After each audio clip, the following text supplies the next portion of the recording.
Hey guys, welcome to my new blog. इस वक्त हम लोग महाकुंभ नगरी प्रयागराज में हैं और प्रयागराज की जो सबसे बड़ी विशेषता ये है कि इस साल 144 वर्ष बाद महाकुंभ मेला का आयोजन किया गया है। इस ब्लॉग में हम चर्चा करेंगे कि कैसे सीएम योगी जी ने एक महीने के भीतर रातों रात लगभग 100 किलोमीटर तक लोहे की रोड बिछा दी। यानी कि रोड जो है वो बिल्कुल लोहे की है। कैसे, मैं आपको दिखाऊंगा कि लगभग 100 किलोमीटर के दायरे में लोहे की सड़क, यानी कि लोहे की सड़क योगी जी ने बनाकर तैयार कर दी है, वो भी गंगा नदी के ऊपर। यानी कि आप कह सकते हैं कि गंगा के ऊपर, क्योंकि ये जो रेत है उस पर योगी जी ने लोहे की चादर बिछा दी लगभग 100 किलोमीटर के दायरे में। और ये अब उतना ही आसान है जितना कि आप मान लीजिए कि अगर कोई गाड़ी रेत में जाएगी, हैवी व्हीकल हो, तो वो फंस जाएगी। लेकिन योगी जी ने ऐसा कर दिया कि आप यकीन मानिए कि रातों रात जो है काया पलट होगी। ये तस्वीरें आप देखिए, ये दरअसल महाकुंभ नगरी प्रयागराज का दृश्य है, जहां की लोहे की चादर है और इस चादर से सड़क बन गई। सिर्फ 1 किलोमीटर नहीं, 2 किलोमीटर नहीं, बल्कि 5 किलोमीटर नहीं, 100 किलोमीटर से भी ज्यादा योगी आदित्यनाथ जी ने इस तरीके का सड़क बिछा दिया है एक महीने के भीतर। यानी कि आप ये कह सकते हैं कि रातों रात जो है ये हो गया। तो अब इससे फायदा क्या होता है आप ये जान लीजिए। इससे ये फायदा होता है कि यहाँ पर कोई भी किसी भी तरह का व्हीकल आएंगे तो इस पर वो फंसेंगे नहीं। वरना अगर इस पे रेत पे कोई गाड़ी आएगी तो ये हैवी व्हीकल हो या 4 व्हीलर कुछ भी हो, वो फंस जाएगी, उनके टायर्स जो हैं वो फंस जाएंगे। तो ये स्पेशल ब्लॉग इसलिए मैंने बनाया है कि ये देखने की चीज़ है, ये देखने की चीज़ है और दिखाने की चीज़ है कि आखिर कैसे इतना बड़ा, जो कहा जा रहा है कि लगभग 40 करोड़ लोग महाकुंभ में आकर स्नान करेंगे, तो महाकुंभ आएंगे, प्रयागराज आएंगे, तो उनके लिए क्या इंतजामात हैं।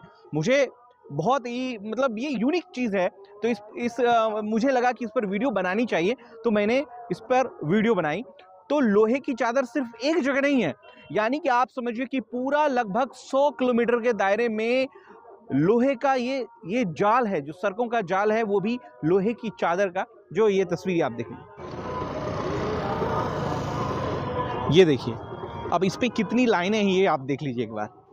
देखिए, 1 2 3 4 5 और ये 6 लाइन इस पर बिछाई गई हैं।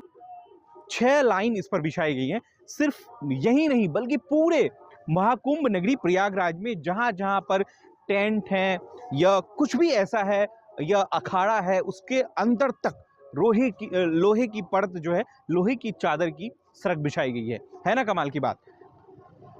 तो है ना कमाल की बात। इसको गौर करना चाहिए कि नहीं करना चाहिए, आप ही बताइए, कमेंट में बोलिएगा। ठीक है, तो गंगा नदी पर रोड बनाना तो असंभव वाली बात है ना, लेकिन लोहे की जो चादर बनाई गई है उसकी खूब तारीफ हो रही है कि आखिर कैसे इतने कम दिनों में लोहे की चादर की सड़कें बनाई गई। और इसी सड़क पर आप यकीन कीजिए कि सिर्फ गंगा, ये जो महाकुंभ हो रहा है, इसमें लाखों टेंट है और लाखों टेंट को शिफ्ट कराने के लिए, यानी टेंट बनाने के लिए कई सारे लोहे की पोल की ज़रूरत पड़ती होगी या अन्य सामग्री की ज़रूरत पड़ती होगी। तो वो आदमी के भरोसे तो आना नहीं है, तो वो जब भी आएंगे तो किसी हैवी व्हीकल से आएंगे, हो सकता है वो ट्रक हो, ट्रैक्टर हो, जो भी हो। तो उसको देखते हुए ये जो लोहे की चादर की सड़कें बनाई गई है, इसकी खूब तारीफ हो रही है। ये कि आखिर इतना आसान नहीं है कि पूरे गंगा तट पे जो ये आप बालू देख रहे हैं कि इसको पूरी तरीके से लोहे की चादर से ढक देना। 1 किलोमीटर की बात नहीं है, बल्कि 100 किलोमीटर के दायरे में इस तरीके से ढक देना, ताकि व्हीकल इस पर जब भी जाए उसे कोई दिक्कत न हो। आप खुद मानिए ना, यकीन कीजिए ना, आप खुद सोचिए कि अगर इस बालू वाली रेत पे बाइक जाएंगी तो क्या वो चल पाएंगी? नहीं। अगर कोई हैवी व्हीकल जाएंगी तो वो चल पाएंगी, ऑटो रिक्शा, ई रिक्शा तक इवन इस पर नहीं चल सकती। लेकिन इसको तरीके से चलाने के लिए इस पर लोहे की चादर, पूरे महाकुंभ में प्रयागराज में लोहे की चादर बिछा दी गई। अब उस चादर पे ये हो रहा है कि कोई भी व्हीकल आसानी से जा सकता है। ये देखिए कितना आसान तरीके से व्हीकल जा रहे हैं, आ रहे हैं, कोई परेशानी नहीं हो रही है।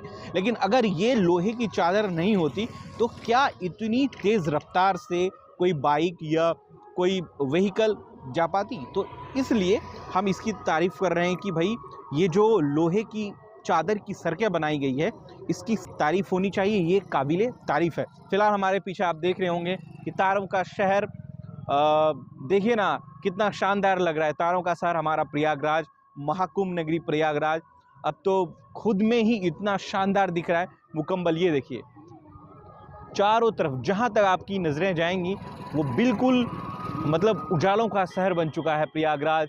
दिन रात एक जैसा लगता है।